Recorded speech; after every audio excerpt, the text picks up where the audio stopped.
dalam judul atau topik dalam dalam disertasi harus diawali dengan kata pengaruh gitu ya, bukan, ini hanya ilustrasi ya.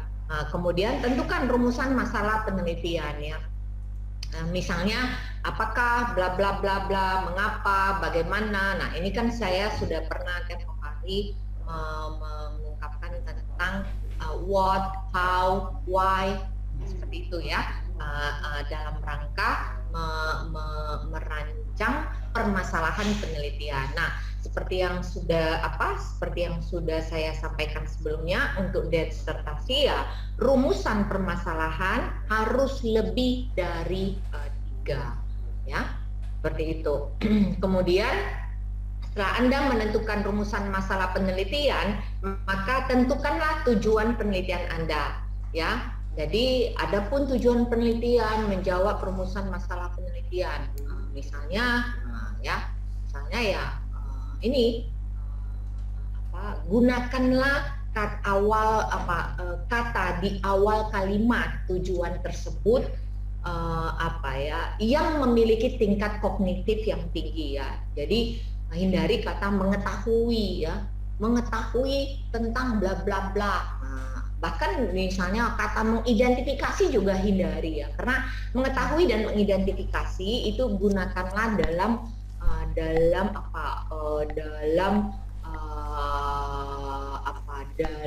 bab metode penelitian ya. Misalnya ketika mengumpulkan data A, maka di situ si peneliti menggunakan kata mengetahui tentang ini, maka peneliti menyebarkan kuesioner bla bla bla, seperti itu ya. Jadi ini contoh, ini adalah contoh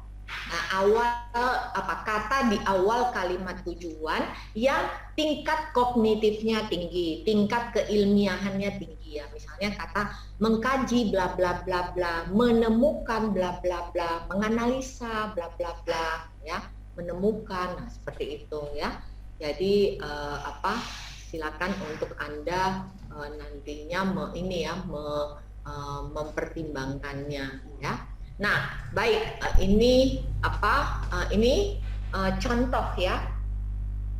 Jadi pahami dengan benar apa beda skripsi, tesis dan disertasi ya. Jadi seperti yang saya sudah sampaikan ya, tujuan skripsi itu untuk mengembangkan ilmu dari berbagai pengetahuan ya yang telah dipelajari selama bangku kuliah, sehingga ya mahasiswa menulis skripsi untuk S1 ya, sebagai syarat kelulusan untuk memberi pengetahuan dan keterampilan dalam menganalisa, menggambarkan dan menjelaskan ilmu yang ditulis. Nah, kalau tesis atau tesis itu ya pernyataan atau teori yang didukung oleh argumen-argumen untuk dikemukakan ya, atau merupakan hasil dari studi yang sistematis atas suatu masalah, sehingga ya dalam tesis itu terkandung metode pengumpulan data,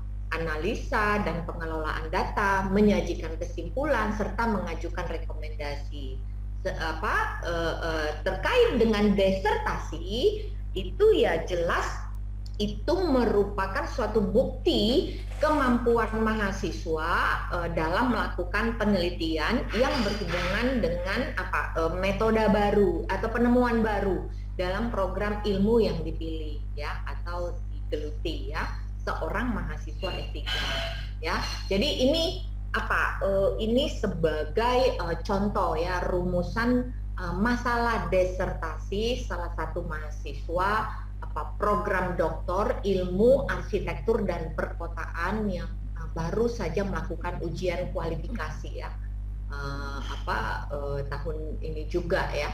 Jadi ini contohnya dia membuat judul disertasinya analisa arah pengembangan pasar tradisional terhadap konteks kota ya. Jadi beliau buatnya seperti ini nih, bagaimana arah pengembangan, dan saat itu dalam sidang kualifikasi beliau membuat 2 rumusan masalah ya. Jadi dari segi jumlah saja sudah tidak memadai untuk dikatakan atau memenuhi indikator sebuah riset dalam konteks disertasi ya.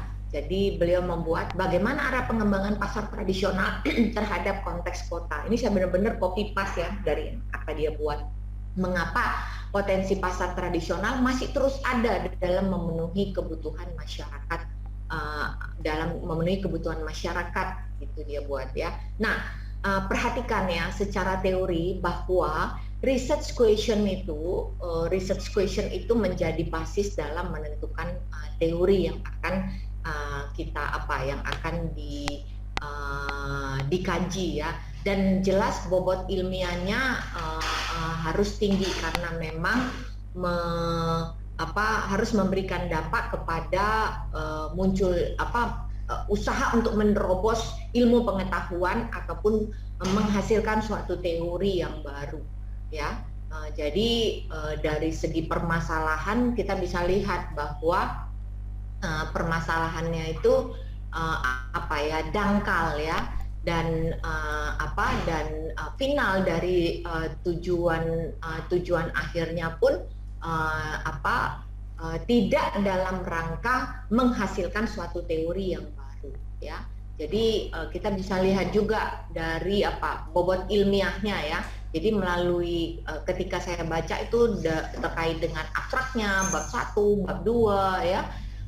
Terus ya terlihat bahwa proses ilmiahnya itu dalam rangka menghasilkan teori yang baru itu juga dangkal ya. Nah, ini bisa dilihat dari ketika beliau membuat tinjauan pustakanya atau bab 2 untuk kategori disertasi ya. Nah, seperti itu ya. Jadi beliau buat tentang pasar. Pasar adalah bla bla bla, pengertian pasar, jenis-jenis pasar, suatu pasar indikasi indikator suatu desain dikatakan pasar. Waduh, ngaco deh ya. Sampai dia buat lagi faktor-faktor pengembangan pasar rakyat untuk apa gitu ya. Kemudian studi literatur pasar rakyat bla bla bla, padahal ini semua adalah studi literatur ya. Jadi ini saya langsung kasih contoh supaya menjadi pembelajaran buat Anda, jangan mengulangi hal yang sama, karena hal-hal seperti ini ya pindahkan saja ke lampiran, karena memang harus pahami ya bahwa tinjauan teori yang dilakukan oleh mahasiswa bersangkutan di sini ya jelas berpola seperti skripsi ya.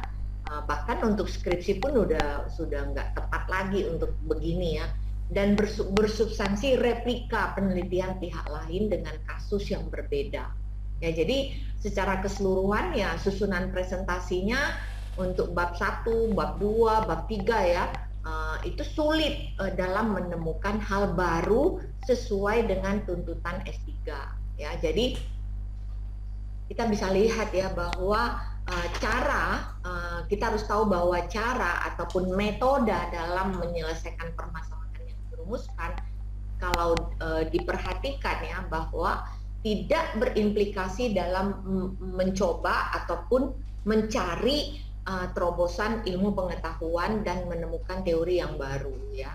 Padahal kita tahu bahwa metode untuk untuk S3 itu ya hampir sama dengan S2, namun bertujuan mencari terobosan dan teori baru ya dalam bidang ilmu pengetahuan. Ya, jadi terlihat ya dari sini tidak jelas terobosan dan teori baru dalam bidang ilmu yang ditemukan ya. Kemudian teorinya juga dangkal, tidak mendalam ya, seperti itu ya, dan tidak menimbulkan substansi observasi ataupun penelitian yang mendalam. Padahal di tuntutan dari S3 itu di sini dikatakan bahwa kajian teoritik yang didukung oleh fakta empirik dan bersifat sangat mendalam ya. Kalau S1 tidak mendalam, S2 mendalam, dan S3 itu harus mendalam ya. Nah, seperti yang tadi saya katakan bahwa rumusan permasalahan itu menjadi basis ya, seperti yang tadi di sini ya. di sini ya. Nah, di sini. Nah, rumusan permasalahan itu menjadi basis dalam menentukan teori, ya. Jadi ketika Anda membuat subbab teori, maka substansi ini substansi dari isi harus dihubung kaitkan dengan permasalahan yang dirumuskan, ya. Tentunya tingkatkan kemampuan dalam menginterpretasi terkait ya dalam hal menyampaikannya dalam kalimat, ya. Berarti flowering sentence-nya harus dilatih, ya. Apalagi misalnya kita ini sebagai arsitek, ya, itu tendensinya terbiasa dengan menggunakan bahasa-bahasa teknis, ya, sehingga harus melatih diri membuat kalimat berdasarkan bahasa Indonesia yang disempurnakan dan mengembangkannya kepada hal-hal yang lain, ya. Oke, jadi ya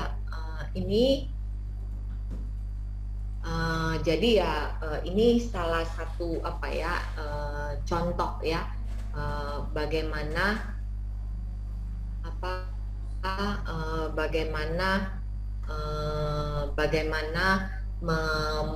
menghasilkan suatu rumusan permasalahan, ya.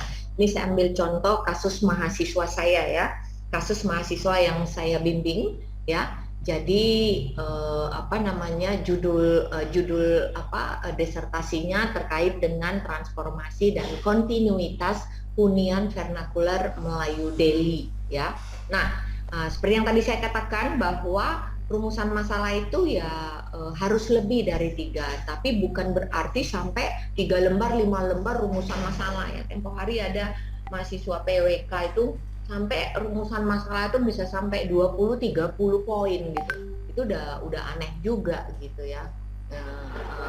Udah kelewatan dan sepertinya tidak memahami bagaimana menulis rumusan masalah, ya. Ingat seperti yang tadi saya katakan bahwa dalam menulis bab 2 basisnya adalah rumusan masalah. Nah, ini terkait dengan judul. Ya, ini pun judul ini bisa saja nanti seiring waktu juga bisa berubah-ubah dikit, ya. Nah, ini ya saya kasih contoh bagaimana saya membimbing mahasiswa saya, ya. Jadi rumusan masalah dari yang rendah sampai yang memang rumusan masalahnya itu kompleks, ya.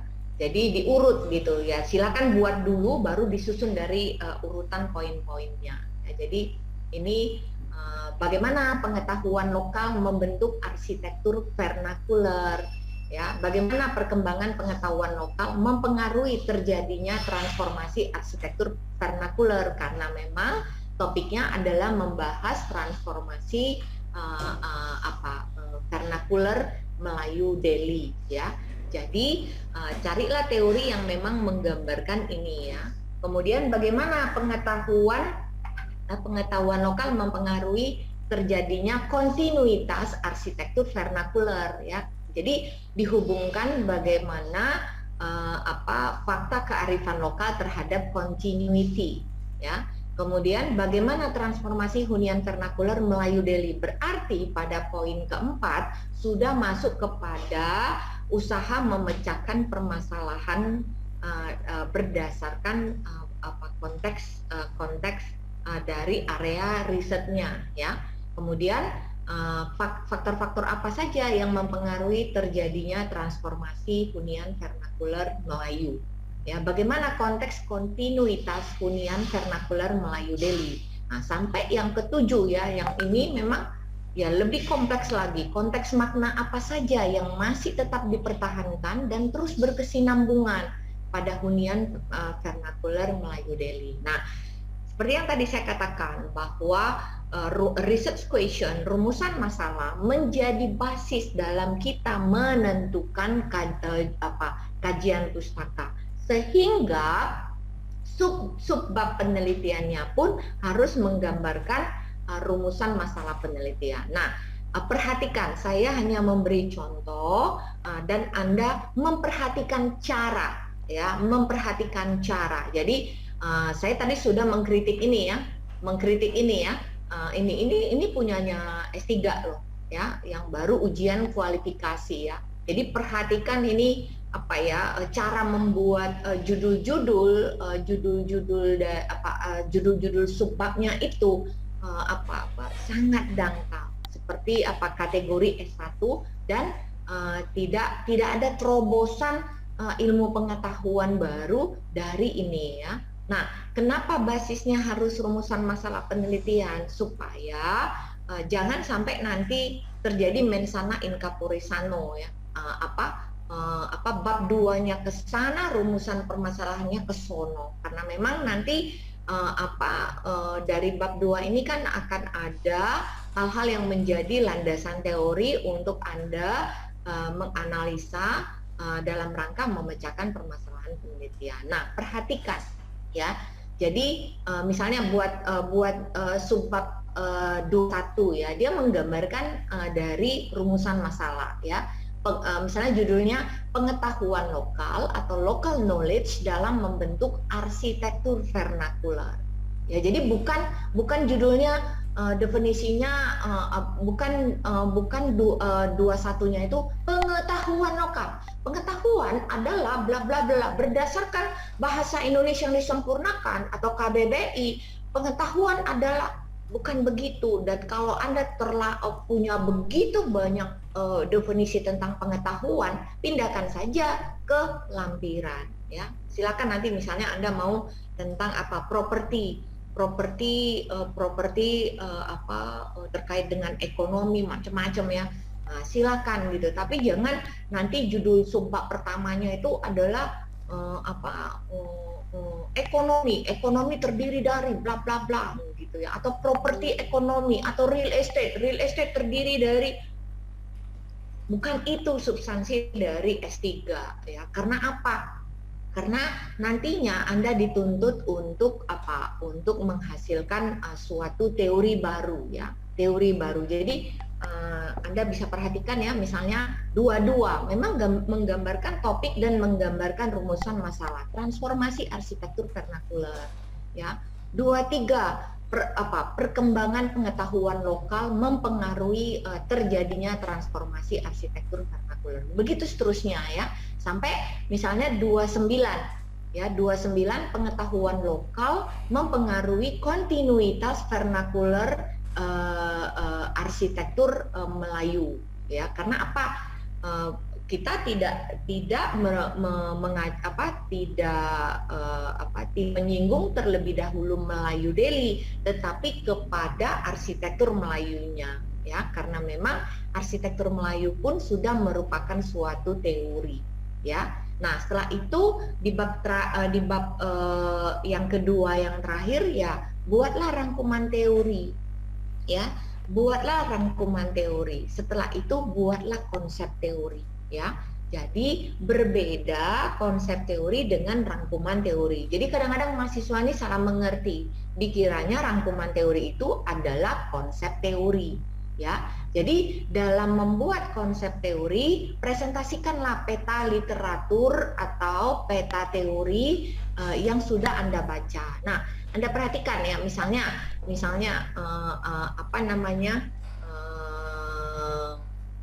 dalam membuat peta literatur ini menggambarkan Anda sebagai peneliti sudah sejauh mana membaca literatur ya. Ya, misalnya perkembangan teori terkait dengan local knowledge, perkembangan teori terkait dengan arsitektur vernakular, Anda harus baca ya sampai kepada teori terkait dengan transformasi, teori terkait dengan transformasi daripada arsitektur ya. Ada teori berkaitan dengan transformasi, ada lagi teori berkaitan dengan transformasi arsitektur. Kemudian setelah itu ya cari lagi teori tentang local knowledge, tentang continuity ya, teori tentang continuity daripada arsitektur ya. Jadi dari kajian peneliti terkait dengan local knowledge, arsitektur misalnya, dan arsitektur vernakular dan local knowledge, keluarlah suatu teori ya, suatu teori tentang apa ya, dan itulah yang mau Anda cari, Anda riset ya. Misalnya terkait dengan transformasi arsitektur dan apalagi dan pengaruh pengetahuan ya, terkait dengan transformasi ya, itu melahirkan lagi teori tentang dampak transformasi terhadap kontinuitas hunian vernakuler ya. Demikian seterusnya ya. Jadi mengkaji poin-poin penting. Ini saya bikin poin penting dengan warna yang sama ya. Jadi terkait dengan yang warna coklat tua, kuning tua, orange dan warna pink tua ya. Di sini akan keluar suatu teori baru tentang pengaruh perkembangan pengetahuan lokal terhadap terjadinya kontinuitas arsitektur vernakuler. Nah, seperti itu ya. Jadi di dalam sidang kualifikasi, apalagi nanti sidang kolokium ya, harus ada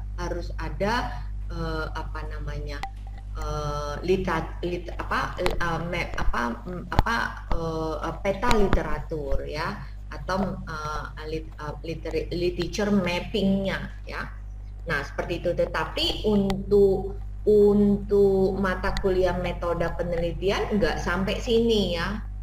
Mata kuliah metode penelitian tuh nggak sampai sini. Tetapi dari metode penelitian yang Anda buat, pembaca dan atau penguji harus dapat mengidentifikasi proses berpikir ilmiah Anda dalam menjelaskan tentang cara, menjelaskan tentang metode yang nantinya akan menerobos ilmu pengetahuan ya, sehingga kami bisa tahu, oh ya, berarti cara Anda menyelesaikan penelitian ini nanti tahu nih di mana gap-gap yang harus diisi atau diteliti oleh si peneliti dalam rangka menemukan penelitian. Nah, ini ilustrasi ya. Oke.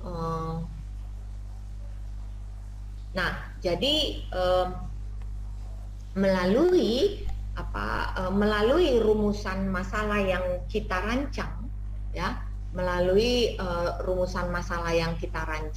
kita akan dapat mendesain cara menyelesaikan penelitian ya. Apakah dalam prosesnya masuk dalam kategori the convergent parallel, metode campuran, atau sequential explanatory, atau di embedded design ya.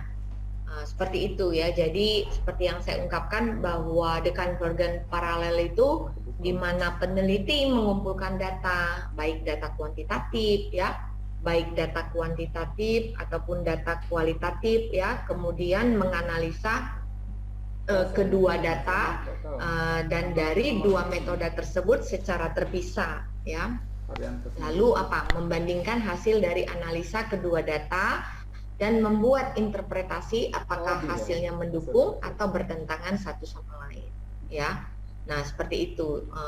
Kemudian apalagi campuran sequential explanatory ya, rancangan dalam metode campuran yang berlatar belakang kuantitatif ataupun bidang-bidang yang relatif baru terhadap pendekatan kualitatif ya. Jadi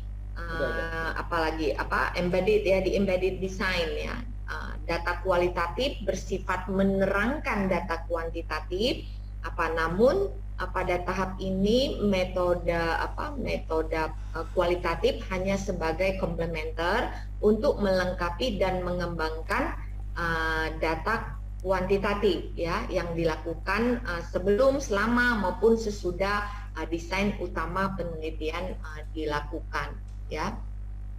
Nah, kita bisa sebentar ini zoom out.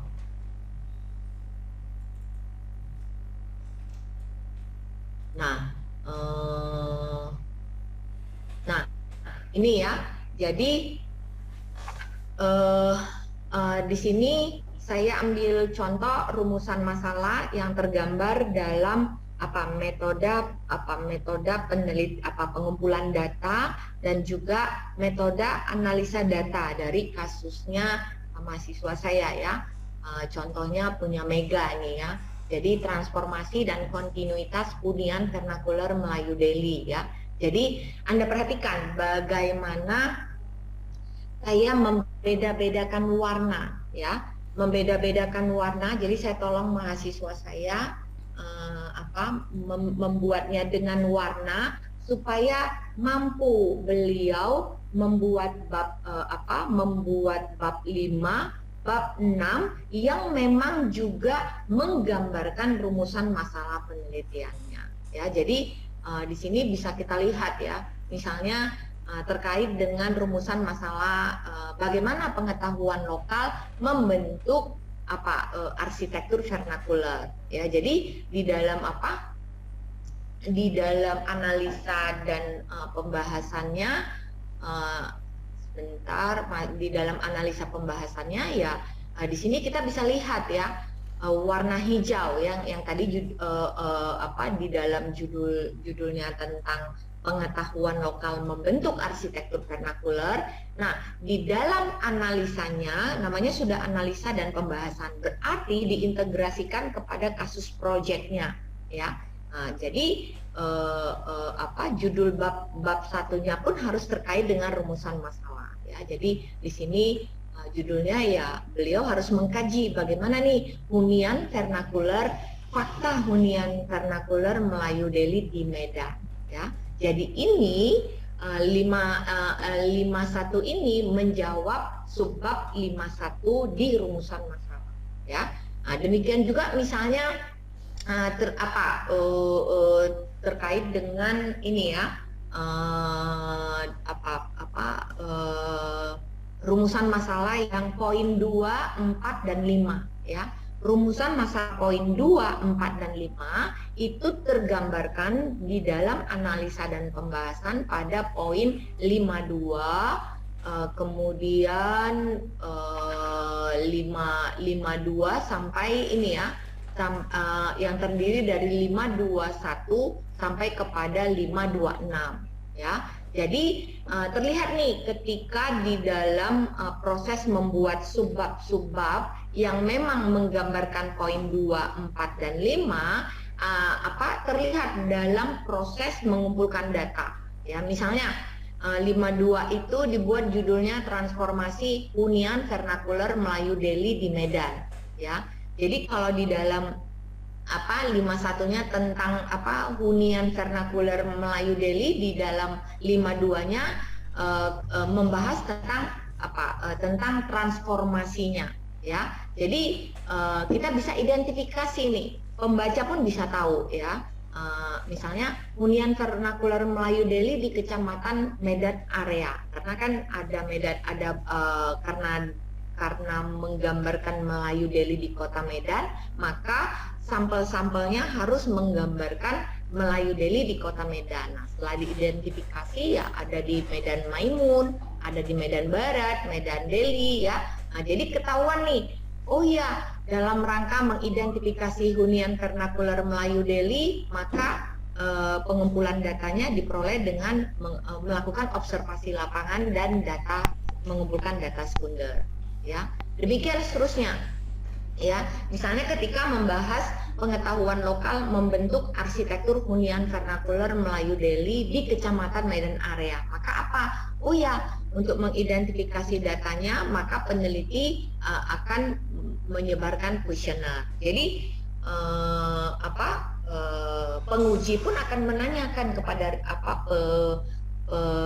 peneliti ya, ketika misalnya agak rancu ketika menyusun analisa dan pembahasan. Nanti akan ditanya, oh ya, Anda mengidentifikasi mengumpulkan kuesioner tentang A itu dalam rangka mengidentifikasi data untuk memecahkan permasalahan penelitian yang mana. Nah, seperti itu ya, itu akan ditanya ya. Jadi misalnya apalagi terkait dengan perkembangan pengetahuan lokal mempengaruhi terjadinya transformasi arsitektur vernakular. Oh ya, Berarti apa? Peneliti menyebarkan kuesioner. Ya, ini yang warna merah di highlight warna merah hanya dalam rangka sebagai garis bantu istilahnya ya. Nah, demikian juga ketika membahas poin 3, 6, 7. Ya, jadi poin 2, 4 dan 5 itu sudah terjawab ya di dalam subbab 52 ya. Kemudian berkaitan dengan pengetahuan lokal tentang kontinuitas arsitektur vernakuler, kemudian kontinuitas hunian vernakuler Melayu Delhi ya, bahkan membahas konteks makna ya, itu terlihat pada ini sudah disetting, itu terlihat pada bab 53 ya, dan 61 ya, bab 53 61 ya. Kemudian pada bab 63 itu kajiannya sudah mencakup terkait dengan poin 2, 4 dan 5 serta poin 3, 6 dan 7 ya. Jadi mewarnai ini dalam rangka membantu peneliti untuk dapat mengidentifikasi bahwa proses risetnya itu memang menjawab semua permasalahan penelitian ini ya. Seperti itu. Kemudian ini terlihat lagi kan tadi kita sudah buat literature review ya, literature mapping ya, atau peta literatur ya. Jadi di dalam peta literaturnya kan tadi ada teori 1, 2 dan 3. Nah, bagaimana nih proses teori ini juga terlihat dalam proses analisa dan pembahasan ya. Ini terlihat terkait dengan teori mengenai misalnya mengenai ini ya, pengetahuan lokal. Prosesnya sudah terbahas atau terdiskusi atau teranalisa dalam subbab 61. Terkait dengan teori yang bagian ini terbahas dalam subbab teori tentang dampak transformasi dalam kajian dampak transformasi terhadap kontinuitas hunian vernakuler ya. Begitu juga dengan teori yang ini misalnya, dia terbahas di dalam ini subbab 62 ya. Jadi diagram ini menjadi garis bantu ya, seperti itu ya. Jadi dalam proses analisa tidak menutup kemungkinan juga ya. Jadi ketika Anda sudah sampai kepada bab 5 ya, bab 5 ya, dan bab 6, tidak menutup kemungkinan seperti yang saya kemukakan di sini bahwa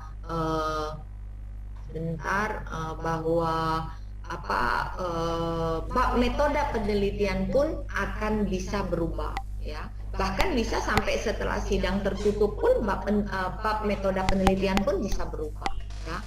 Jelas itu terkait dengan proses riset yang dilakukan. Oke, nah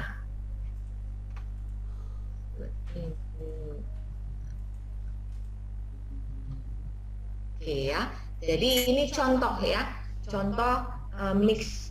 Di sini saya mengambil contoh desertasinya saya ya.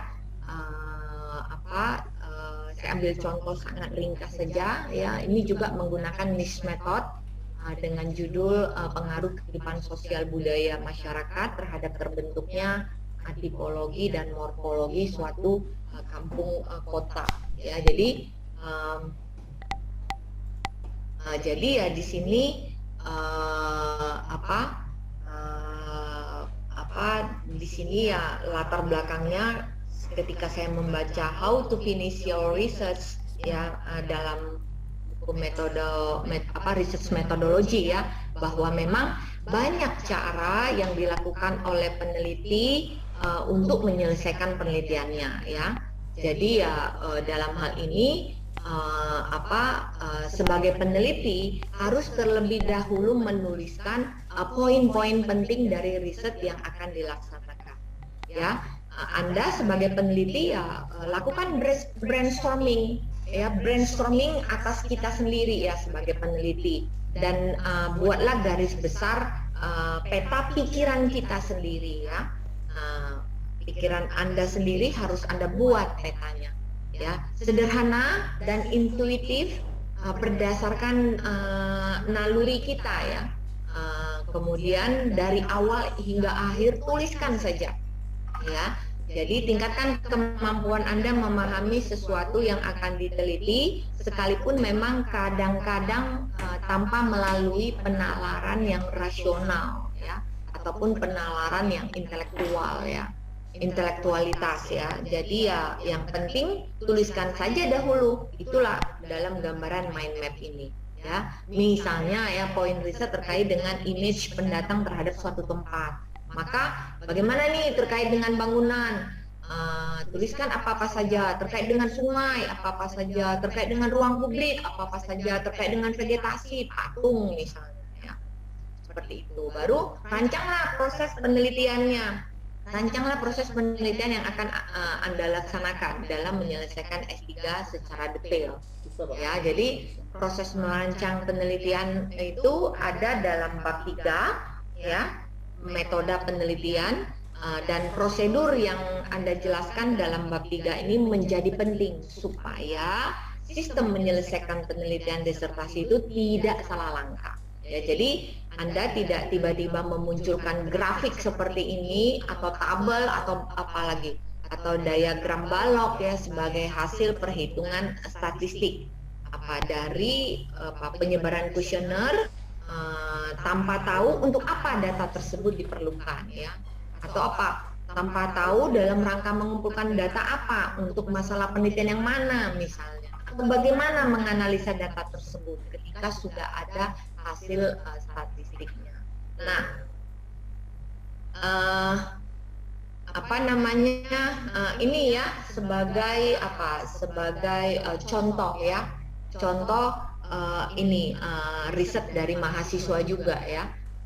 Ini yang tadi saya bilang salah satu contoh mensana in corpore sano juga ini. Ya rumusan permasalahannya ke sana, menyebarkan kuesionernya ke sono gitu, nggak nyambung ya.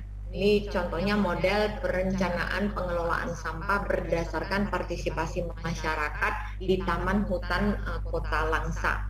Ya, jadi kita di sini sudah jelas ya rumusan masalahnya mengenai bagaimana partisipasi masyarakat dalam pengelolaan sampah di taman hutan, kemudian perencanaan fasilitas, bagaimana perencanaan fasilitas persampahan berdasarkan partisipasi masyarakat ya dalam pengelolaan timbulan sampah. Nah, perhatikan ya. Perhatikan pertanyaan-pertanyaan di dalam kuesionernya ya. Jadi dapat dilihat ya bahwa di sini sudah jelas-jelas mau mengidentifikasi partisipasi masyarakat, keterlibatan masyarakat ya. Supaya dapat dibuatlah model perencanaan pengelolaan sampah. Jadi pertanyaannya sendiri, substansi dari pertanyaannya itu tidak terkait dengan kebutuhan data mengenai partisipasi masyarakat dalam pengelolaan timbulan sampah. Ya, jadi tidak jelas terdeskripsi ya di dalam pertanyaannya ya. Coba lah misalnya sampah adalah semua benda sisa kegiatan manusia yang tidak terpakai lagi. Coba untuk apa statement ini ada di dalam pertanyaan kuesioner? Nggak nyambung ya. Jadi ini terjadi ya karena apa? Karena mahasiswa karena referensi teori yang tidak didominasi oleh partisipasi masyarakat ya. Jadi tidak dibaca tentang memberikan partisipasi dalam misalnya memberikan kontribusi dana, partisipasi dalam menjaga kebersihan, ya, partisipasi masyarakat dalam mengelola sampah, ya, sehingga ya terjadilah seperti ini, ya. Jadi di sini ya saya ingatkan ya bahwa hindari ya substansi pertanyaan dalam kuesioner yang sifatnya definisi ya, atau deskripsi ataupun suatu pernyataan yang tidak berkaitan dengan keterlibatan masyarakat. Nah, inilah yang saya tegur dari mahasiswa bersangkutan, ya. Jadi kalau dibaca memang nggak nyambung lah, dibaca ini memang nggak nyambung semua ininya, substansi dari pertanyaannya. Ya kalau udah salah pertanyaannya, salah pernyataannya dalam penyebaran kuesioner, ya pasti risetnya salah. Nah itu, dan kadang-kadang mahasiswa ya gitu, ditengok peneliti lain membuat itu dikiranya sudah benar, ya langsung dicaplok masukkan ke risetnya dia gitu. Jadi udah jelas menyalahi aturan dan nyonteknya juga salah gitu ya. Nah, kenyataannya ya data dikumpulkan dengan cara menyebarkan kuesioner tidak dalam rangka menyelesaikan masalah penelitian. Jadi alias nggak nyambung ya. Jadi dalam hal ini pelajaran yang bisa diambil bahwa Anda harus bisa memperhatikan substansi pertanyaan atau pernyataan pada kuesioner yang nantinya akan dikelola dengan metode kuantitatif dan diinterpretasi terhadap fakta teori kualitatif, ya. Nah, jadi membuat metodologi itu ya harus membuat subbab metode penelitian itu ya harus berdasarkan rumusan masalah, ya. Jadi ingat bahwa rumusan masalah menjadi basis dalam menentukan tujuan penelitian, ya. Jadi teori yang akan dikaji serta research gap yang akan atau harus diselesaikan dan atau ditemukan itu tergambar dalam rumusan dan tujuan penelitian. Jadi research question ini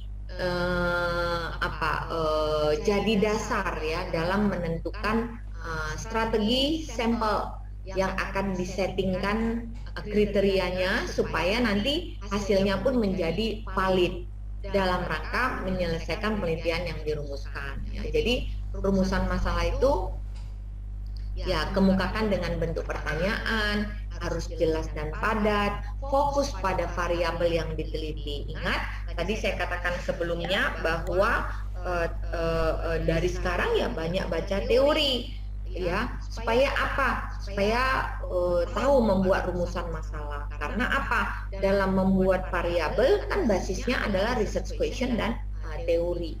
Ya, jadi ya harus dari sekarang sudah baca, walaupun banyak project, tetapi ya kalau memang motivasinya mau ngambil S3 harus sudah banyak baca teori, ya.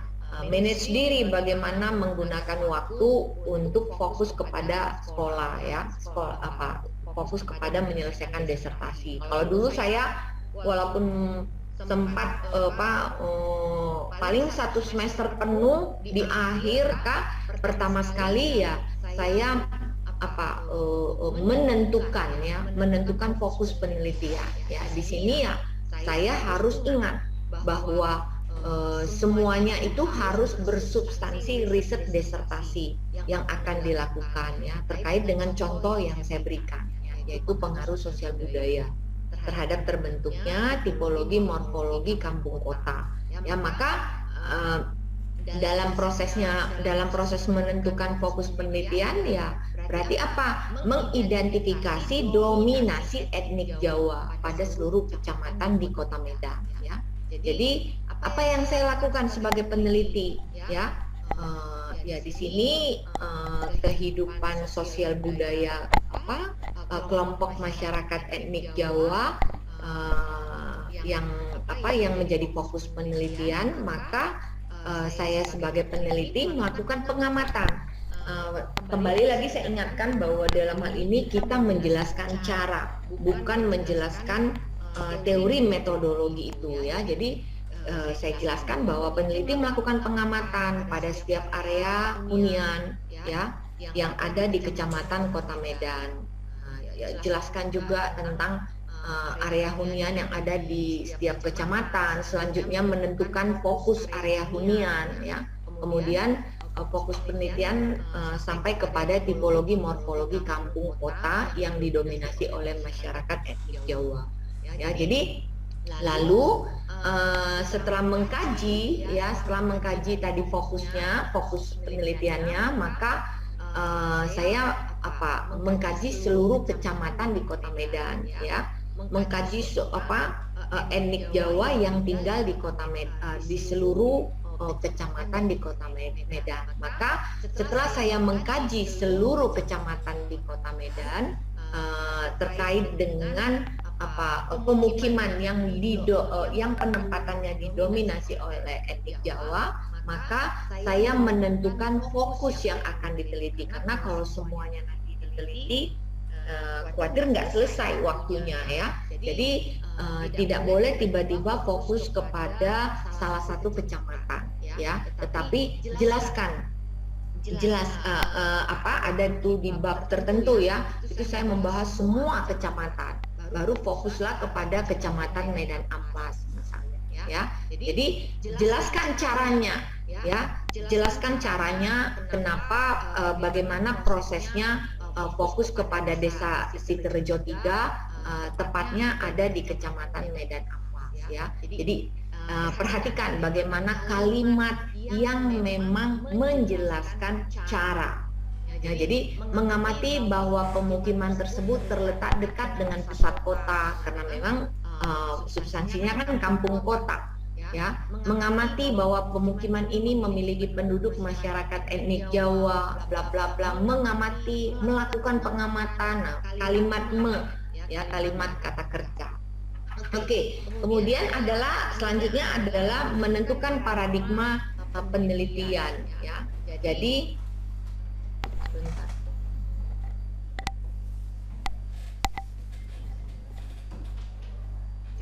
paradigma penelitian dalam hal ini ya berhubungan dengan model penelitian yang digunakan ya. Model penelitian yang dipilih sesuai dengan ciri-ciri penelitian kualitatif ya. Di sini ya saya jelaskan bahwa menurut paradigma kualitatif bahwa dunia, realita, peristiwa ya dipandang dengan cara yang berbeda-beda oleh masyarakat yang berbeda-beda ya. Misalnya bicara tentang tipologi, morfologi berarti berkaitan dengan orientasi ya, masalah orientasi bangunan yang dipandang dengan cara berbeda baik oleh masyarakat etnik Jawa, Karo ataupun etnik Batak ya. Jadi sehingga ya dapat ditentukan paradigma penelitian ini kualitatif karena memang mengutamakan pandangan daripada etnik Jawa di kampung Desa Siterejo ya. Begitu juga selanjutnya ya pandangan yang mengutamakan pemikiran responden, dalam hal ini disebut sebagai emik misalnya ya. Jadi peneliti juga menggunakan metode kuantitatif ya sebagai usaha mempertegas interpretasi peneliti dalam metode kualitatif ya. Jadi saya jelaskan bahwa memang hasil statistik metode kuantitatif diinterpretasi oleh peneliti dengan menghubungkan secara mendalam berdasarkan teori yang diuji ya. Kemudian misalnya setelah saya menjelaskan dengan kalimat, kemudian saya buat diagram yang memang menjelaskan metode saya sebagai peneliti membuat model penelitian sebagai usaha menemukan situasi sosial budaya dan manifestasi fisik kawasan hunian dan pemukiman ya. Jadi peran peneliti terkait dengan identifikasi data, data cara pandang masyarakat, keadaan sosial budaya, ya. Nah, di sini dijelaskan menyebarkan kuesioner, dan susunan daripada pertanyaannya dari yang bersifat umum fokus kepada selektif, ya, dan ini diinterpretasi, ya. Jadi tahap pertama ya metode yang digunakan kualitatif dan kuantitatif. Kemudian pada akhirnya fokus kepada kualitatif, ya, melakukan metode terhadap pemberi informasi penting, yang menentukan melakukan wawancara, melakukan pencatatan, mengkategorikan masalah, memilih konsep, seperti itu, ya. Jadi sehingga dapat ditemukan pemikiran dan cara pandang, dan itu diinterpretasi sehingga nantinya hasil kajian kualitatif kuantitatif terkait dengan data yang dikumpulkan secara umum, fokus dan selektif dihubungkan dengan data observasi dan wawancara, akan dapat ditemukan manifestasi fisik kawasan hunian. Prinsipnya seperti itu. Kemudian ya selanjutnya adalah menentukan kesesuaian paradigma dengan teori, ya. Nah, dalam hal ini memang saya jelaskan bahwa memang tidak dipastikan terlebih dahulu teori apa yang digunakan, ya. Namun ini tidak berarti bahwa penelitian tidak memerlukan teori, ya. Peneliti tidak berpegang pada satu teori serta tidak berusaha menguji kebenaran teori. Nah, selain itu ya peneliti mencari teori yang dibangunnya berdasarkan data dan teori yang dikumpulkan, ya. Itu yang saya tuliskan di dalam konsep teori, ya, pada bab 2, ya, karena memang tuntutan daripada disertasi ya tertinggi, ya, di bidang akademik, sehingga memang seperti yang tadi saya katakan bahwa terobosan ilmu pengetahuan itulah menjadi substansinya.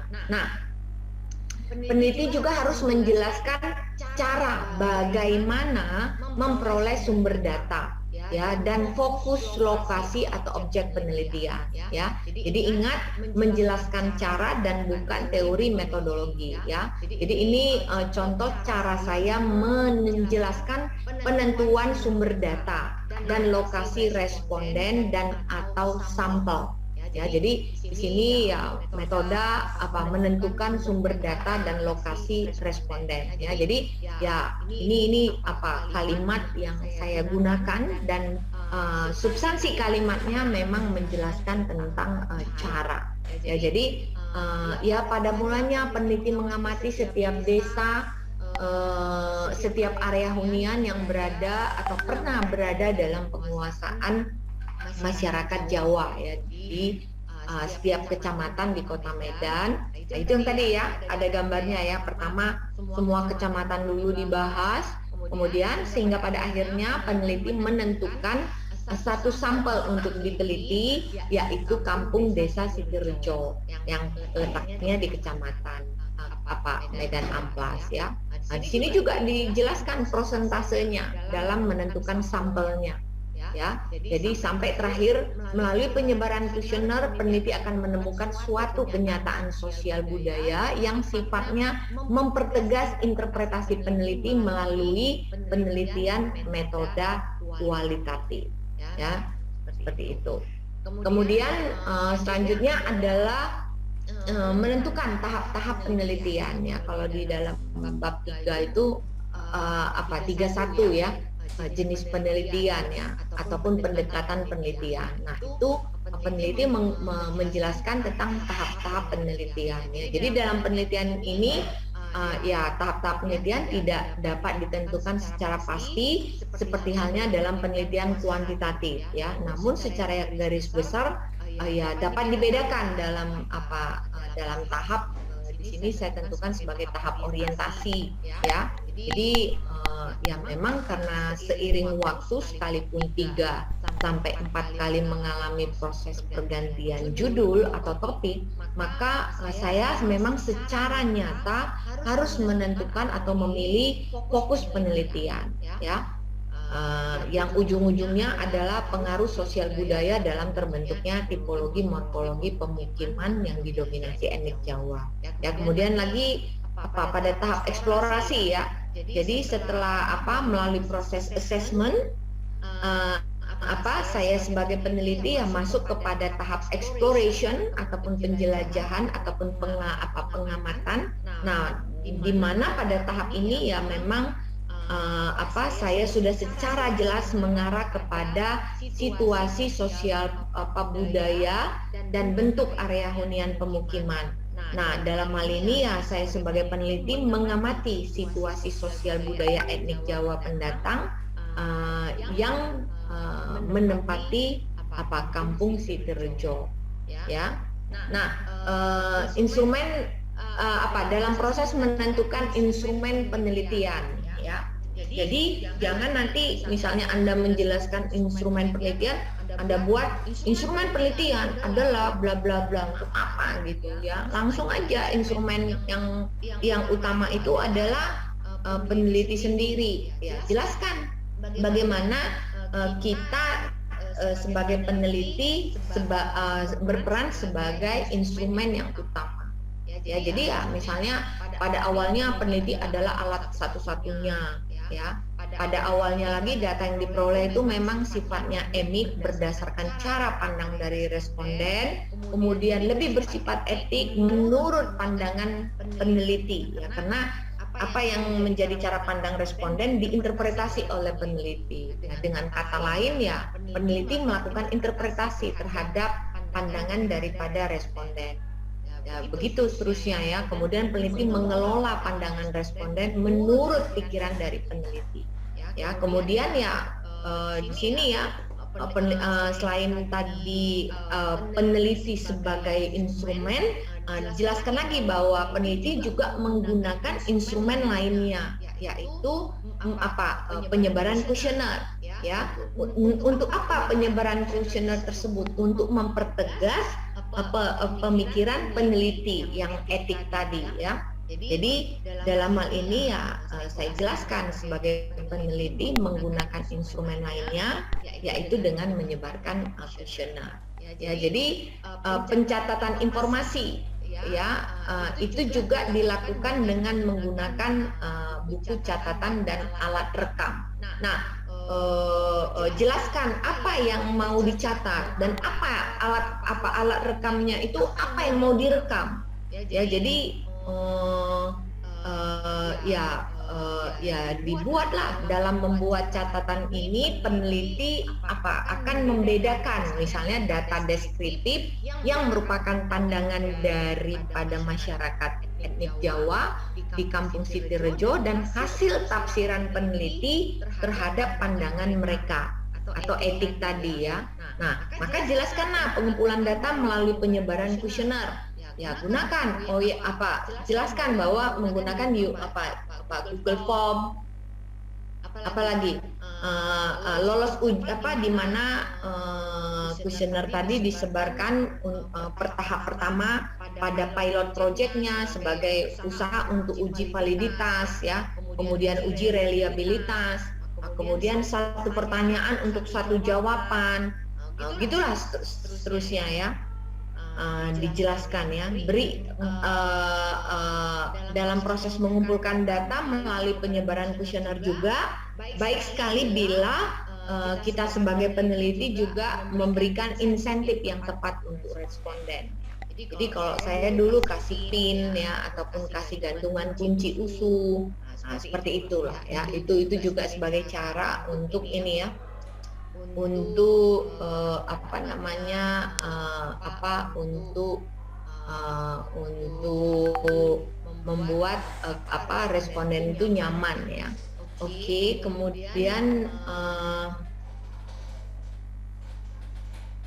jadi selanjutnya adalah rencana analisa data, ya. Jadi analisa dilakukan sepanjang penelitian dan dilakukan terus-menerus dari awal sampai akhir penelitian ya. Jadi konsep saya melakukan analisa data adalah untuk mengembangkan hipotesa dan teori ya berdasarkan data yang diperoleh, karena memang itu tuntutan dari disertasi ya. Jelaskan apa yang mau dianalisa ya. Saya bilang menganalisa sosial budaya masyarakat etnik Jawa, bla bla bla, di kampung mana, menganalisa perubahan pembentukan tanah dan ruang, kemudian ruang dalam pemikiran masyarakat ya. Jadi proses analisa data ini dilaksanakan berkaitan dalam rangka menemukan tipologi, area hunian dan morfologi pemukiman di kampung Sitirejo juga ya. Jadi tahap penulisan, tahap selanjutnya adalah rencana penulisan dan penyelesaian penelitian ya. Jadi tahap penulisan dan penyelesaian penelitian itu menuntut kemampuan saya sebagai peneliti untuk menuangkan semua tahap tersebut yang saya sebutkan dalam suatu laporan penelitian disertasi ya. Jadi di sini dijelaskan metode dalam mengumpulkan data di mana instrumennya adalah kuesionernya, kemudian adalah mengumpulkan data fisik historis karena memang terkait dengan masyarakat yang mula-mula datang ke sini ya, masyarakat etnik Jawa yang mula-mula datang ke sini, jadi harus dibahas bagaimana data fisik historisnya dan masa kini area hunian dan pemukiman.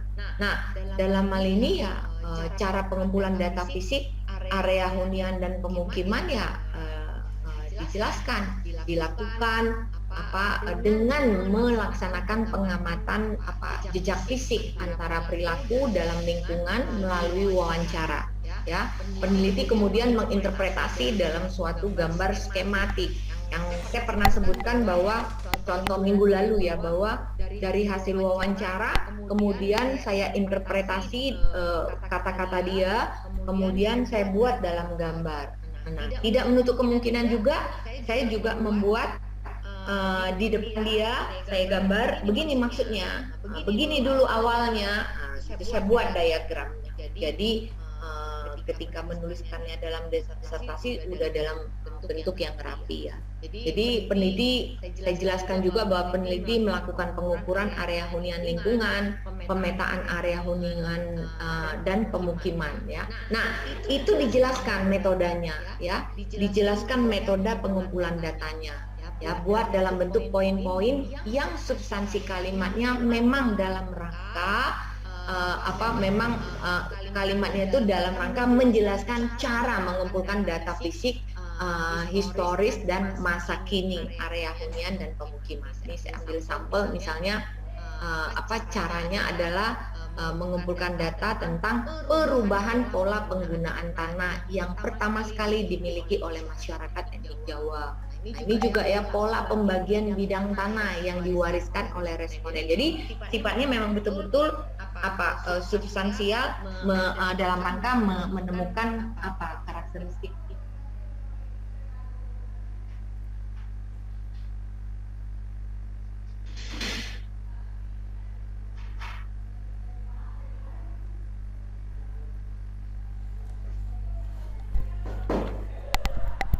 Seperti itu. Jadi itu tadi contoh-contohnya ya. Jadi jangan dibuat pembaca dan atau penguji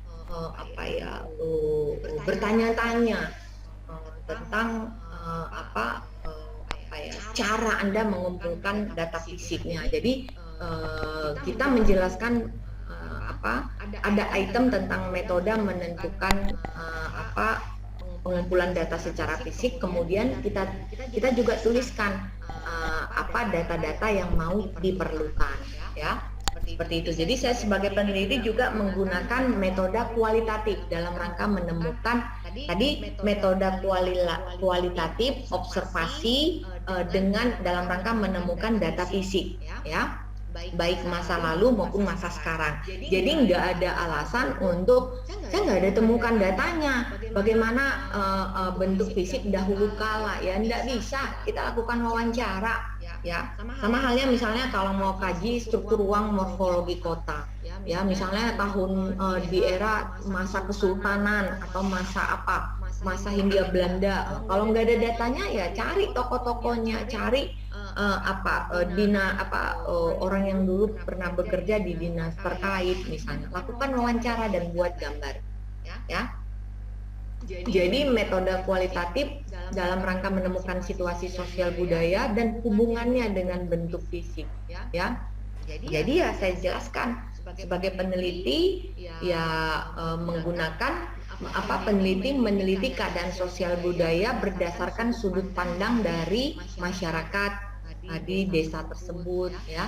Seperti itulah. Tapi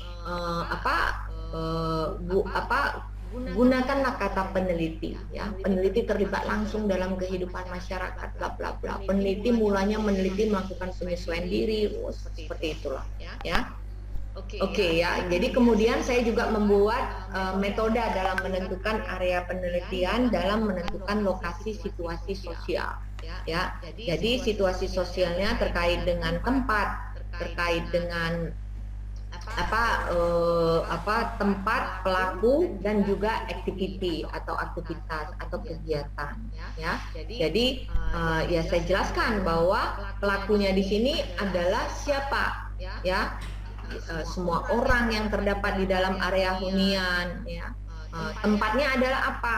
Tempatnya ialah daerah Sidorejo 3 yang memiliki penghuni masyarakat etnik Jawa dengan populasi di atas 50%. Seperti itu, ya. Jadi jangan membuat diagram. Adapun diagram dalam menentukan area penelitian adalah sebagai berikut. Gambarkan aja diagramnya. Udah, nggak bisa begitu, ya. Jadi kita sebagai peneliti harus menjelaskan diagram itu karena penguji dan atau pembaca ingin memahami apa yang dimaksud oleh si peneliti, ya. Bahkan ketika bicara aktivitas atau kegiatan, ya. Kegiatan dalam mengidentifikasi situasi sosial di sini adalah apa? Oh ya, apa yang dilakukan oleh orang dalam sosial budaya di sini, ya. Situasi sosial budaya berkembang dalam berbagai kurun waktu, yang memberikan implikasi terhadap terjadinya karakteristik bentuk fisik area hunian dan pemukiman. Seperti itu, ya. Pemukiman di mana? Di desa tersebut. Jadi memang berbasis tempatnya, ya. Jadi berdasarkan hubungan situasi sosial tersebut, saya akan menemukan mengapa terbentuk suatu ruang-ruang kecil di dalam dan di luar bangunan, ya, yang memang kegunaannya selalu menjadi tempat berkumpul dan berbincang-bincang. Ya, ini yang minggu lalu itu saya kasih ada diagramnya, ya. Jadi bentuk-bentuk ruang dapat saja bersifat terpusat dan linear, tetapi juga berkesan sempit namun akrab atau dekat. Seperti itu. Ya, kemudian juga terkait dengan selanjutnya, ya, saya juga menggunakan metode etnografi, ya, yang memang berguna untuk memperoleh gambaran suatu kebudayaan yang dalam hal ini ya berhubungan dengan pemikiran dari masyarakat penghuni, ya. Nah, di situ ya dijelaskan kriteria respondennya, ya. Nah, misalnya ketika melakukan wawancara terhadap masyarakat etnik tersebut, ya saya jelaskan kriteria respondennya, ya. Misalnya masyarakat etnik Jawa yang awalnya tinggal di Kampung Sidorejo 3 sebagai pendatang, ya. Atau apalagi misalnya masyarakat etnik Jawa yang datang di Kota Medan dan menempati bidang tanah di Kampung Sidorejo, ya. Jadi dikemukakan loh, peneliti itu menghubungkan pandangan daripada bla bla bla. Kemudian ya ilustrasi sebagai peneliti, baru masyarakat penghuni yang coba dikaji pemikirannya, ya. Itu saya buat diagramnya. Kemudian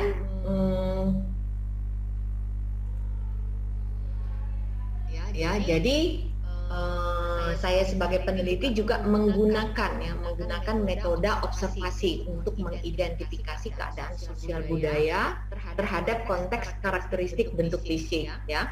Jadi sebagai peneliti ya harus memahami bahasa daripada responden ya. Dalam usaha memang mendapatkan data sosial, yaitu apa? Cara hidup dan prinsip hidup dari masyarakat etnik Jawa di kampung Desa Sitirjo 3 ya. Jadi saya melihat sendiri apa yang terjadi dengan penggunaan ruang di dalam dan di luar bangunan ya. Saya juga mendengar dengan mendengar dengan telinga sendiri apa yang dikatakan oleh penghuni pada area hunian di kampung Desa Sitirjo ya. Jadi tentang prinsip kehidupan mereka, misalnya terkait dengan keturunan, kekayaan, harta warisan, tempat tinggal dan sebagainya. Nah, itu dihubungkan dengan bagaimana mereka membagi dan menggunakan ruang. Itu dijelaskan dalam metode penelitian ya. Nah, hasilnya apa? Hasilnya ya saya akan memperoleh informasi mengenai keadaan sosial budaya yang terjadi pada setiap area hunian di kampung Desa Sitirjo 3 ya, dengan konteks dari karakteristik bentuk fisik area hunian dan pemukiman ya. Sehingga akhirnya saya akan mencari makna atau nilai yang terkandung di dalamnya terkait dengan ruang di kampung kota ya. Nah, lalu ya saya mau melakukan wawancara dalam rangka menemukan keadaan sosial budaya masyarakat dari Desa Sitirjo 3 ya. Jadi melalui data melalui wawancara memang tidak segera saya anggap mantap bila diperoleh hanya dari satu sumber ya. Sumber lain yang saya maksudkan dalam hal ini ya responden pada area hunian lainnya di kampung Desa Sitirjo. Sehingga ya peneliti dalam hal ini ya harus membandingkan data hasil wawancara yang diperoleh kepada area wawancara di area hunian lainnya ya. Nah, pertanyaan yang saya munculkan dalam wawancara ya tentunya ya kita tidak mungkin langsung harus ke pertanyaan selektif ya. Jadi settinglah dari pertanyaan umum yang berkaitan dengan sejarah keberadaan tanah. Jadi kalau pertanyaan umum itu bukan Anda jenis kelaminnya apa, mata pencariannya apa, kemudian income-nya berapa. Sering mahasiswa sangat normatif pertanyaan-pertanyaan seperti itu yang tidak substansial, penting ada di dalam disertasi ya. Jadi saya setting pertanyaan umum itu terkait dengan sejarah keberadaan ya. Pertanyaan yang sifatnya fokus adalah yang sifatnya untuk mencari latar belakang bagaimana pemilik tanah pertama membagi tanahnya dan menggunakan tanahnya ya. Kemudian pertanyaan yang selektif itu ditujukan kepada penghuni etnik Jawa di desa tersebut untuk mendapatkan karakteristik bentuk fisik area hunian dan pemukiman. Karena kan ujung-ujungnya adalah menemukan tipologi dan morfologi ya sebagai basis sosial budaya masyarakatnya. Nah, wawancara yang lebih selektif ini merupakan usaha peneliti ya. Saya sebagai peneliti dalam pengamatan menemukan tipologi dan morfologi ya. Nah, pertanyaannya apa? Ya, bagaimana teknis pertanyaannya dari yang sifatnya umum, sifatnya fokus sampai kepada pertanyaan yang sifatnya selektif. Dituliskan di dalam subbab metode penelitian khususnya metode pengumpulan data ya. Jadi jangan kita hanya buat gambarnya, diagramnya, tapi kita nggak tulis pertanyaan yang sifatnya umum itu yang mana, pertanyaan yang sifatnya khusus yang mana, pertanyaan yang sifatnya selektif yang mana. Jadi kebayang ketika mau bicara sejarah, tadi kan saya bilang yang umum itu justru masalah sejarah, awal mula mereka datang. Ya, jadi Anda bisa lihat di sini tidak ada tanya tentang jenis kelamin, ya, apalagi tanya apa namanya, tanya income-nya, sering mahasiswa lata ya.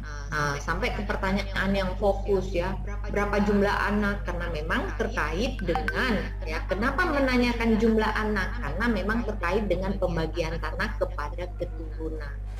Ya, jadi semua sangat terkait sampai kepada hal yang selektif. Bagaimana bentuk bidang tanah yang pertama sekali Anda miliki? Nah, ini yang tadi saya jelaskan, sampai ketika saya melakukan wawancara, saya pegang kertas. Ya, saya pegang kertas dan saya mencoba untuk menggambarkan yang dia bilang, kemudian mengkonfirmasi lagi kepada beliau. Benar nggak seperti ini tempo hari cara bagi tanahnya? Seperti itu. Ya, jadi itu di apa? Dijelaskan di dalam metode penelitian. Kemudian metode terkait dengan metode kuantitatif lagi, ya saya sebagai peneliti menggunakan metode kuantitatif untuk mendukung penelitian kualitatif, karena yang ini kan ini pertanyaan terkait dengan wawancara ya.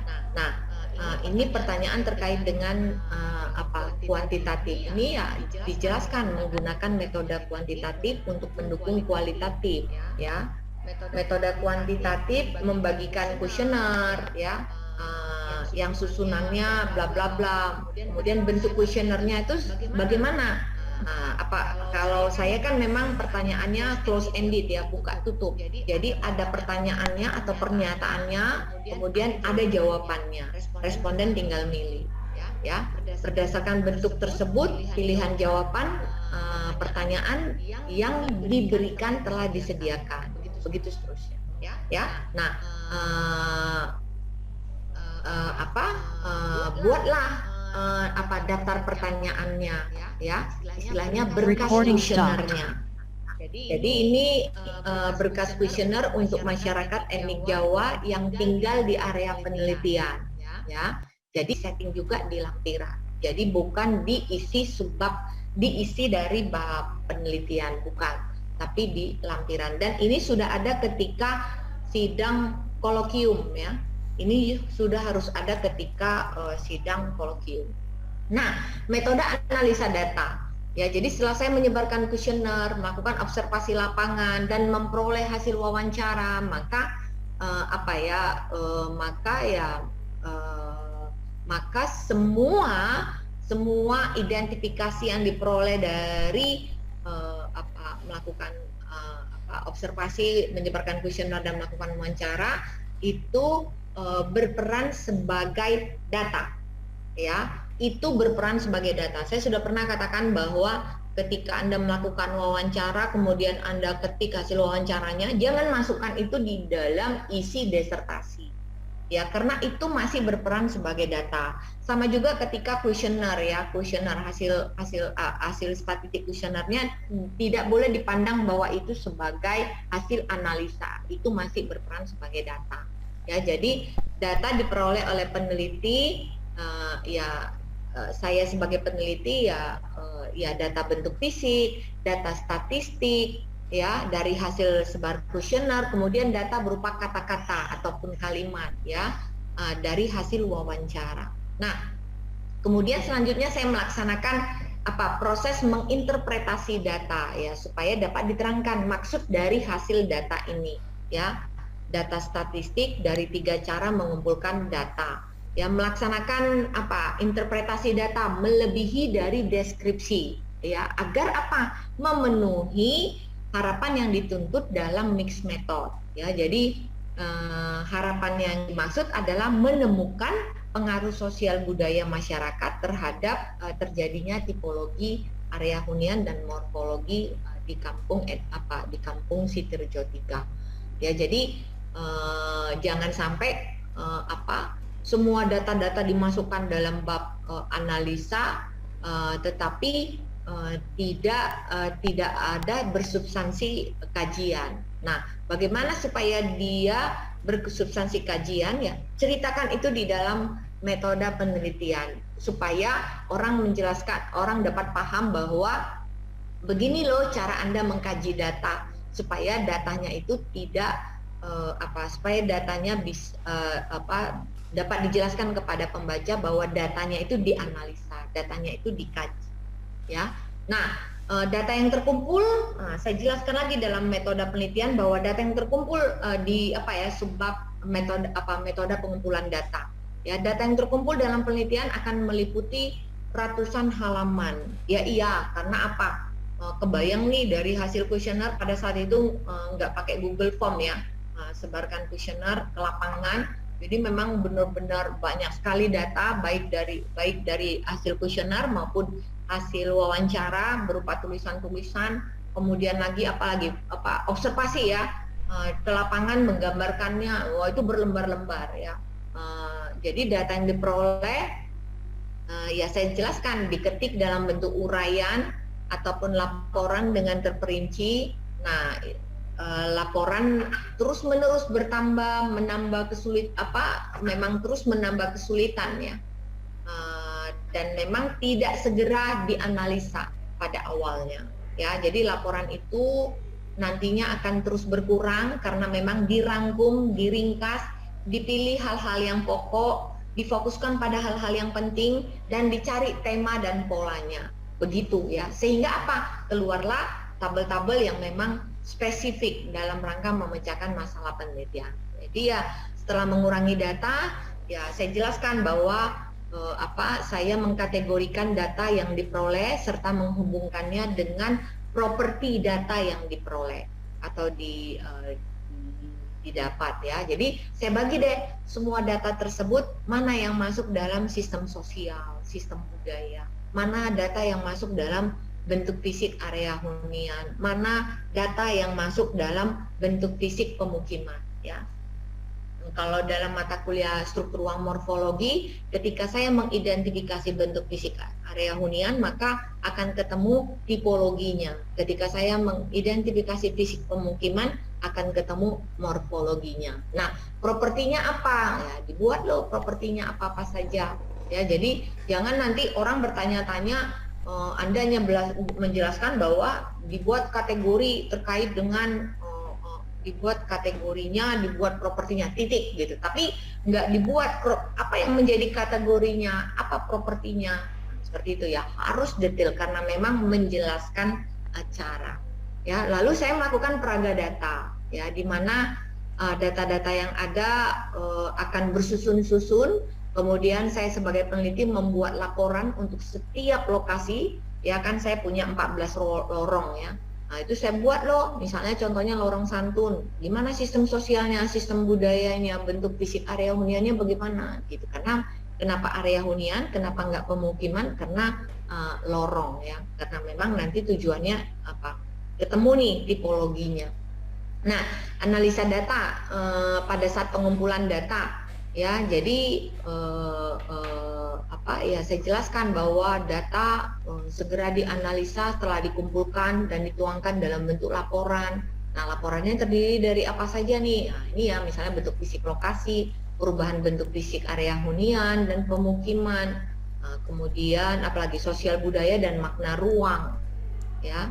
Nah, itu ya saya jelaskan bahwa itu analisa itu mengungkapkan data apa yang perlu yang masih perlu harus dicari ya, hipotesa apa yang harus diuji atau dinilai, pertanyaan apa lagi yang harus dijawab, metode apa yang harus diadakan ya, seperti itu. Sehingga peneliti itu membuat analisa non statistik yang digunakan untuk data kualitatif dan analisa statistik untuk data kuantitatif. Nah, saya sebagai peneliti ya harus mampu menyederhanakan hasil pengelolaan data sehingga mudah untuk dibaca dan diinterpretasi ya. Nah, ini proses pada tahap analisa ya, maka proses analisa yang dilakukan ya saya mempelajari data yang terkumpul sampai dikuasai sepenuhnya ya. Ya saya jelaskan bahwa peneliti mencari apakah ada pola-pola area hunian ataupun area yang terbangun dan area yang tidak terbangun misalnya. Apakah terdapat hubungan antara data ya, apakah antara data tersebut memiliki persamaan atau justru bertentangan ataupun kontradiksi dalam pandangan etnik Jawa di kampung tersebut ya. Ya, saya juga menemukan berbagai konsep melalui istilah yang digunakan oleh orang Jawa ya. Saya juga melihat melihat adanya pola ya dalam data yang diberikan, yang saya berikan nama ataupun istilah tertentu ya. Jadi seperti yang tadi saya katakan bahwa substansi disertasi itu dituntut untuk menghasilkan teori baru ya, sebagai terobosan dalam ilmu pengetahuan ya. Jadi saya juga harus menjelaskan metode dalam membuat suatu konsep teori. Seperti tadi ya, ada di subbab yang terakhir ya tentang konsep teori, di mana kita menghasilkan peta literatur. Nah, bagaimana nih cara membuat konsep teorinya, proses kita membuat konsep teorinya ya. Jadi cara kita membuat konsep teori harus memang benar-benar basisnya adalah proses kita menyelesaikan teorinya, menyelesaikan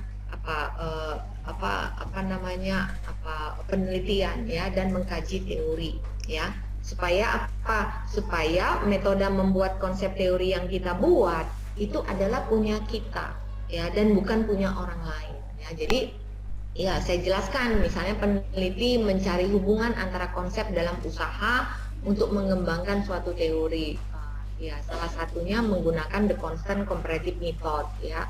Ya, saya jelaskan mengidentifikasi keadaan bentuk fisik, suatu area hunian, membandingkannya dengan area hunian yang lain ya dalam pemukiman di kampung tersebut ya. Misalnya perihal pembagian tanah dalam area hunian ya. Jadi berpikirnya bahwa dengan mendeskripsikan menganalisa dan membandingkan, peneliti dapat menemukan berbagai jenis pembagian bidang tanah sehingga dapat mengembangkan suatu teori ya. Nah, ini langkah-langkah dari tadi kan saya mengatakan bahwa menggunakan the constant comparative method ya. Nah, langkah-langkah dalam menggunakan the constant comparative method itu apa saja ya? Ya, dibuat langkah-langkahnya. Namanya ini bab metode penelitian ya. Jadi harus menjelaskan tahap-tahapnya, caranya ya.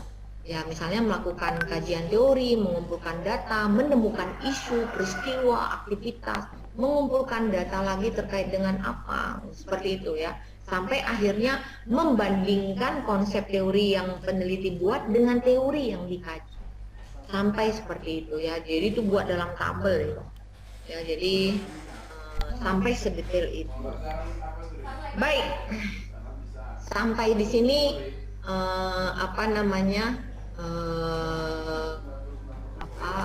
sampai di sini istilahnya presentasi saya. semoga bisa membantu Pera untuk nanti menulis bab 3 ya, atau metode penelitian agar karena mungkin lulus S2-nya tahun berapa tuh, Pera? 2014, Bu. Tahun 2014 ya. Jadi kebayang benar ya, 2014? Benar, Bu. 2014. 2014. Jadi kebayang ini 2021, 7 tahun kemudian. Nah, ya kan? Saya selesai S2-nya tahun 99, mengambil S3-nya tahun 2007. Berarti 2007, 93, 8 tahun kemudian. Nah, itu ya. Jadi seperti tadi saya bilang, saya mengganti judul tuh 4 kali. Ya. Awalnya judulnya tentang ini, perencanaan di Tapanuli Selatan, Tapsel. Saya ngambil Tapsel. Terus lama-lama mengambil tentang kota Sumatera Utara. Kemudian akhirnya fokus kepada kota Medan. Ya. Seperti itu, dan itu berada dalam lingkup planning atau perencanaan. Nah, seperti itulah saya pertemuan pertama how to do your research, kemudian akhirnya menjelaskan mixed method. Dan ini adalah kuliah terakhir. Ya, setelah itu Anda sendirilah membuat metode penelitian Anda. Dan kita akan ketemu, kita akan sidang 3 kali. Nah, ini yang berkali-kali saya ingatkan Vera sama mahasiswa sebelumnya juga ya. Jadi saya pernah bilang juga bahwa Vera sebagai mahasiswa, lakukan bagian Vera sebagai mahasiswa, dan namanya sudah dibilang membuat bab 3. Membuat bab 3, menulis bab 3. Nah, saya sudah bilang basisnya adalah research question. Jadi jangan sampai nanti ya yang Anda buat itu adalah poin-poin. Seperti gitu tuh, poin-poin, atau yang dikasih ke kami itu, ke saya sama Bu Hilma itu nanti yang dikasih adalah PowerPoint. PowerPoint-nya kan adalah yang Anda jelaskan, ya enggak, yang Anda akan presentasikan ke kami. Tapi yang mau kami baca kan adalah cara Anda menyelesaikan menyelesaikan permasalahan penelitian, ya. Nah, settinglah dulu research question-nya, rumusan masalah. Apakah nanti yang mau dibuat metode penelitiannya, namanya kan Desember harus selesai ya. Apakah nanti cuma 3 atau 4 research question-nya yang mau dibuat metode penelitiannya? No problem. Ya, no problem. Ya, yang kena substansi yang mau dinilai oleh saya dan Bu Hilma adalah proses berpikir ilmiah dari Anda sebagai peneliti untuk menyelesaikan menjelaskan cara, menjelaskan metode, menyelesaikan dalam rangka menyelesaikan penelitian permasalahan penelitian yang dirumuskan. Semoga bahasa Indonesia saya bisa dipahami. Khawatirnya kadang-kadang takut juga nih dosen memberikan bahasa Indonesianya pun ngawur gitu kan. Nah, itu semoga Vera bisa paham. Oke, ada yang hendak disampaikan atau ada yang hendak didiskusikan? Silakan. Bu, ini nanti belajar mandirinya sampai semester ya, akhir semester? Iya, berakhirnya akhir Desember, berakhirnya sebelum tanggal 17. Nanti kan kalau dilihat ujiannya itu kan sampai tanggal ujian akhir semester tuh sampai tanggal 29 Desember. Ya kan? Ujian UAS. Coba lihat kalender akademik. Iya. Ada itu di kalender akademik UAS-nya. Nanti pendeknya saya harus kasih nilai. Saya sama Bu Hilma itu sudah harus setor nilai itu paling lambat tanggal 29 atau 28 Desember. Nah, jadi nanti kemungkinan bulan depan udah sidang. Saya nggak tahu apakah 2 minggu atau 3 minggu lagi udah sidang 1. Kemudian nanti sidang kedua mungkin bulan November akhir. Kemudian sidang terakhirnya mungkin bulan Desember pada saat UAS. Nah, setelah sidang akhir nanti mungkin akan ada dikasih 1 minggu untuk memperbaiki, ya, sebelum kami memberikan nilai. Prinsipnya seperti itu, ya. Jadi saya ingatkan, ditulis adalah bab 3 atau menuliskan cara. Nah, setting bab 3 itu bagaimana? Jadi bukan poin-poin. Masalah misalnya ada poin-poin misalnya dalam rangka mengidentifikasi data mengenai bla bla bla, maka peneliti menyebarkan kuesioner. Adapun pertanyaan dalam kuesioner adalah sebagai berikut. Nah, itu poin-poin no problem. Tetapi jangan nanti PowerPoint itulah yang diberikan kepada kami gitu. Nah, itu tuh sampai berkali-kali tuh sampai kemarin tuh mahasiswa yang terakhir itu pedih ya. Pedih itu dosen sekarang di mana? Dia angkatan, lupa saya angkatan berapa. Angkatan 92 atau 93. Itu sampai saya bilang, Novi sampaikan kepada beliau, saya nggak mau nyidang beliau. Sampai seperti itu gitu. Saya nggak mau sidang beliau. Nah, itu online. Waktu kejadian offline itu tahun 2000, saya lupa 2017 atau 2018. Mahasiswanya namanya Kariguna, bukan Bu Sri Gunana, bukan Kariguna. Itu orang PU itu kebetulan dia orang PU. Itu sampai bener-bener, wah saya bener-bener marah banget itu sama dia. Sampai akhirnya nggak lulus, karena saya nggak mau nyidang dia. Karena apa? Laporannya pun nggak diberikan. Kan kita mau menilai dia menjelaskan cara. Dikira beliau yang namanya sidang 1, 2, dan 3 itu dikira beliau hanya beliau presentasi kita mau dengar gitu. Padahal kan seharusnya sebelumnya kita mau baca dulu bagaimana bab 3-nya dia. Berarti kan cara-cara itu kita ingin baca kan, proses dia menyelesaikan research question itu gimana. Nah, masalah dijelaskan waktu presentasi itu kan hanya sebagai outline saja. Tetapi substansi yang penting mau kami nilai itu adalah bab 3-nya. Nah, itu jadi endpoint daripada mata kuliah metodologi penelitian ini adalah mahasiswa akan dapat menyelesaikan bab 3, metode penelitian dari rumusan masalah yang akan diselesaikan dalam disertasi. Makanya saya bilang nggak apa-apa rumusan masalah setting aja sampai 7, tetapi yang diselesaikan masalahnya cukup 3 saja misalnya, ya. Karena kan menjelaskan metode penelitian ini harus detail ya, namanya seperti buat kue kan, menjelaskan pertama kumpulkan dulu beli dulu tepung, misalnya tepung, baking soda, gincu, ambil daun pandan, cukup 2 lembar 3 lembar gitu loh analoginya. Itulah metode. Kemudian dalam analisa campurkan daun pandan yang diparut dengan putih telur misalnya. Gitulah membuat ini. Dituliskan dalam metode. Ya, jadi bukan menuliskan teori metodologi. Ya, kalaupun ada teori metodologi ya mungkin sangat sedikit sekali, mungkin dalam rangka mempertegas ya bahwa cara saya ini benar gitu. Nah, itulah mengapa kan ada tuh mata kuliah annotated bibliography. Kan ada ya mata kuliah literature review. Nah, di situ kan diajarkan tentang annotated bibliography. Nah, dalam annotated bibliography juga menjelaskan proses dalam memahami teori metodologi berbasis riset-riset orang, ya kan? Itu juga annotated bibliography. Jadi seperti tadi saya jelaskan kan, nggak ada contoh yang saya berikan nggak ada kan tentang teori metodologi, karena teorinya udah saya baca gitu. Jadi jangan lagi teori itu dibuat di bab 3, kecuali kalau penting sekali.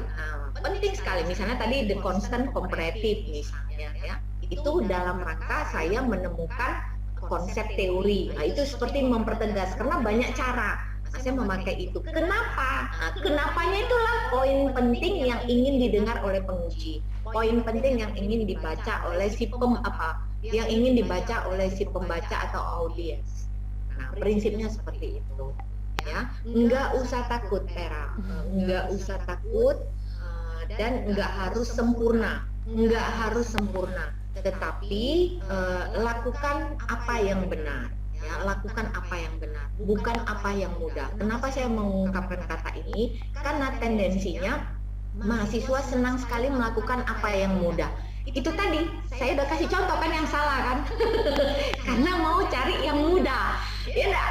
Di kopeknya lah punya orang pertanyaan penelitiannya orang, di kopeknya sedemikian rupa dimasukkan gitu. Padahal nggak nyambung. Udah mau copy paste salah gitu. Nah, ketemu nih mas saya, terus saya uji, kebingungan deh dia. Karena apa? Ketika saya menguji, setelah dia presentasi, ketika giliran saya membanding atau menguji, mereview dia, itu saya bilang, saya akan share screen dulu, saya bilang gitu. Nah, saya buktikan, ini loh. Nah, itu gambaran bahwa saya baca, you punya proposal, saya baca juga berkas seminar hasilnya, berarti tesisnya, disertasinya, saya baca dan saya tunjukkan ini loh salahnya. Sama seperti punya Ibu Wahyuni Zahra juga hari itu ya, itu saya baca, terus saya pajangkan itu semuanya dalam bentuk PDF, saya buat panjang ke samping. Ini yang Anda buat di dalam rumusan masalah. Ini Anda susun analisa pembahasannya. Analisa pembahasannya itu di bab 5 ya, bab 5 ya, itu dia. Terus ini teorinya. Terus saya setting, ini nggak tepat untuk sebuah disertasi. Nah, kenapa? Saya jelaskan semuanya. Sehingga apa? Dia paham. Nah, dia paham. Jadi ketika saya menguji itu nggak berbahasa wacana ya. Misalnya, wah sebaiknya Anda begini cukup dengan kalimat. Ketahuan banget saya nggak baca. Saya baca. Ya, saya baca dan saya beritahu dalam sidang, ini loh kesalahan Anda. Nah, seperti itu. Nah, tadi saya sudah ada kasih contoh yang salah, saya juga ada kasih contoh bagaimana saya sebagai promotor. Nah, saya kan sebagai promotor saat ini, sebagai promotor itu pembimbing pertama ya. Promotor mahasiswa atas nama Meli dan Mega ya. Selain itu saya sebagai co-promotor. Nah, sebagai promotor saya memberi contoh cara. Nah, tadi saya memberi contoh cara.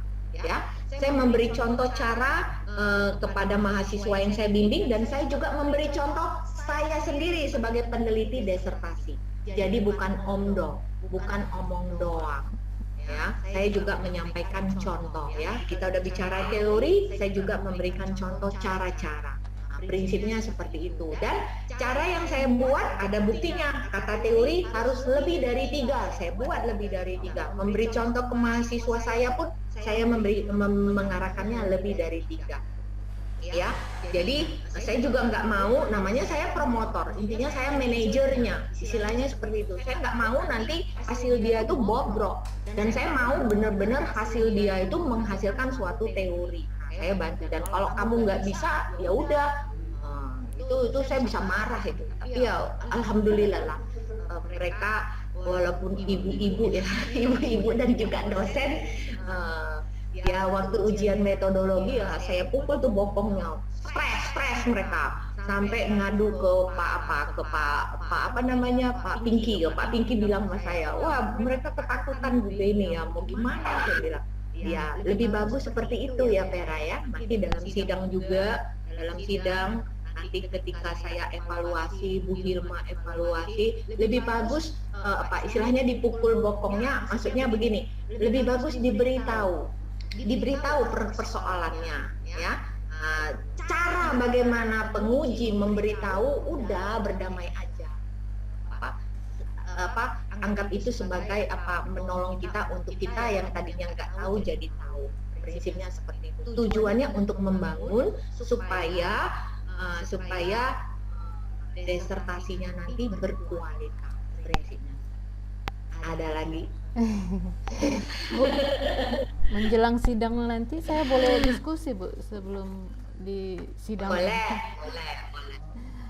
Boleh, kirimkan aja ke PDF, kirim aja dalam bentuk PDF. Pakai WA juga boleh, nggak usah terlalu gimana gitu ya. Apalagi di zaman online sekarang ini juga terbiasa juga dengan online ya. Maksudnya mengirimkan berkasnya, kemudian ya saya ada waktu saya akan periksa. Oke, boleh. Kasih Bu, izin minta bahan kuliah hari ini ya Bu ya, banyak tadi kayaknya detail-detail yang harus saya baca. Ya, semua bahan kuliah saya sudah saya upload di e-learning. Vera ada ini. Udah. Vera udah di e-learning. Udah buka Bu. Udah. Tapi yang baru-baru ini udah lama nggak dibuka. Tunggu, saya periksa. Oke, paling 2 kuliah terakhir yang belum saya upload di e-learning ya. Nanti saya upload yang 2 kuliah terakhir, saya upload di e-learning ya. Ambil dari situ. Yang kuliah pertama kedua udah ngambil? Belum Bu. Udah berhasil di-download? Yang Bu Lisa udah. Iya. Coba saya lihat dulu ya. Saya lihat dulu bener nggak bahwa Vera sudah enrollment ke